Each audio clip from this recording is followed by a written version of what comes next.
একটা দাম্পত্য জীবন কলহমুক্ত করতে চাইলে, সুখময় করতে চাইলে সর্বপ্রথম স্বামী স্ত্রীর যেটা খেয়াল রাখতে হবে সেটা হচ্ছে স্বামী স্ত্রীর উভয়ের স্যাক্রিফাইসের মানসিকতা থাকা লাগবে। স্যাক্রিফাইস, আওয়াজ করে আমার সাথে সাথে বলেন স্যাক্রিফাইস। এই স্যাক্রিফাইস ছাড়া দাম্পত্য জীবন টিকবে? দুইজনে যদি ঝগড়া করে, দুইজনে যদি রেগে যায়, ঝামেলা আসে না নাই? স্বামী রেগে গেলে স্ত্রীকে থেমে যেতে হয়, আবার স্ত্রী রেগে গেলে স্বামীকে থেমে যেতে হয়। স্বামীও যদি রেগে যায়, স্ত্রীও যদি রেগে যায়, তাহলে তৃতীয় বিশ্বযুদ্ধ বেঁধে যাবে, ঠিক না?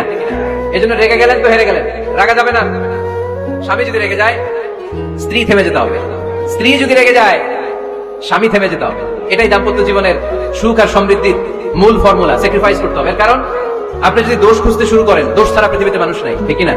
No one is perfect in this world. এই পৃথিবীতে কেউই পারফেক্ট না। আপনি যে আপনার স্ত্রীর দোষ খুঁজেন, আপনার দোষ আছে না নাই? আবার ভাবি যদি আপনার খালি দোষ খুঁজে, ভাবিরও দোষ আছে না নাই? না, এজন্য দোষ খুঁজবেন না, স্যাক্রিফাইস করেন, একটু মানিয়ে নিন। দাম্পত্য জীবনটা এরকমই, একটু ছাড় দিতে হয়, একটু মানিয়ে নিতে হয়। দাম্পত্য জীবনে কখনো মন খারাপ, কখনো মন ভালো, কখনো রোদ, কখনো বৃষ্টি, এই নিয়েই দাম্পত্য জীবন, ঠিক না?